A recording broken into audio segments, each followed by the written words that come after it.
গ্রামের একদম শেষ প্রান্তে একটি পুরনো বাড়ি দাঁড়িয়ে আছে। বাড়িটা যেন সময়ের সাথে সাথে আরো অন্ধকার আর রহস্য হয়ে উঠেছে। আশেপাশের মানুষরা বলে সূর্য ডুবে গেলে ওই বাড়ির আশেপাশে কেউ যায় না, কারণ সেখানে নাকি অদ্ভুত সব শব্দ শোনা যায়। রাহাত শহর থেকে নতুন করে গ্রামে এসেছে, সে এসব ভূতের গল্প বিশ্বাস করে না। গ্রামের মানুষ তাকে অনেকবার সাবধান করেছিল, ওই বাড়ির দিকে যেও না, ওটা ভালো জায়গা না।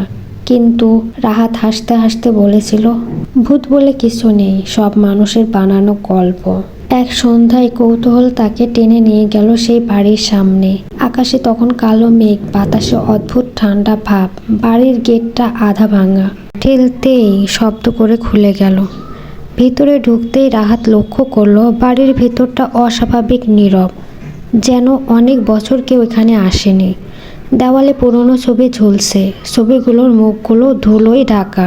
হঠাৎ একটা ঠান্ডা বাতাস তার গা বয়ে গেল। রাহাত ভাবলো হয়তো জানালা খোলা। সে একটু এগোতেই মেঝে কড়মড় করে উঠল। হঠাৎ কোথা থেকে যেন একটা মৃদু শব্দ এলো। রাহাত রাহাত থমকে দাঁড়ালো আর সে চারিদিকে তাকালো, কেউ নেই। সে নিজেকে বোঝালো হয়তো বাতাসের শব্দ, কিন্তু কিছুক্ষণ পর আবার সেই শব্দ, রাহাত। এরপর শব্দটা যেন তার একদম পিছন থেকে এলো। সে দ্রুত ঘুরে দাঁড়ালো, কিন্তু কেউ নেই। তার বুক ধড়ফড় করতে শুরু করলো। হঠাৎ পাশের ঘরের দরজাটা ধীরে ধীরে নিচে থেকেই খুলে গেল। রাহাতের মনে হলো যেন কেউ তাকে ভিতরে ডাকছে। সে ধীরে ধীরে ঘরের ভেতর ঢুকলো।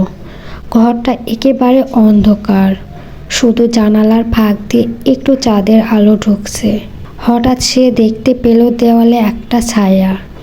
কিন্তু অদ্ভুত ব্যাপার হলো, ঘরে তো আর কেউ নেই। ছায়াটা ধীরে ধীরে নড়ছে। রাহাত ভয় পেয়ে বলল, কে ওখানে?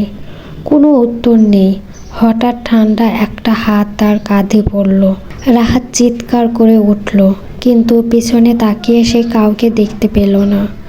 হঠাৎ ঘরের দরজাটা জোরে বন্ধ হয়ে গেল। রাহাত দরজার দিকে দৌড়ে গেল, কিন্তু দরজা খুলছে না। ঠিক তখনই তার কানের কাছে ফিস ফিস শব্দ। এতদিন পর কেউ এলো। রাহাত কাঁপতে কাঁপতে বলল, কে তুমি? অন্ধকারের ভিতর থেকে ধীরে ধীরে একটা অবয়ব বেরিয়ে এলো, একটা মেয়ের ছায়া। তার চোখ দুটো অস্বাভাবিক সাদা। সে ধীরে ধীরে বলল, আমি এখানে আটকে আছি অনেক বছর। রাহাত ভয় পেয়ে কাঁপছে।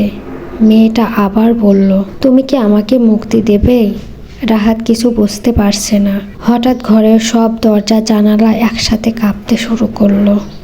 বাতাস যেন ঘূর্ণির মতো ঘুরছে। মেয়েটার কণ্ঠস্বর হঠাৎ বদলে গেল, না হলে তুমি এখানেই থাকবে আমার সাথে? হঠাৎ সব আলো নিভে গেল। রাহাত শুধু শুনতে পেল একটা ভয়ঙ্কর হাসি। পরদিন সকালে গ্রামের কয়েকজন লোক সাহস করে বাড়ির সামনে গেল, কারণ তারা শুনেছিল রাতে ওই বাড়ি থেকে চিৎকারের শব্দ এসেছে।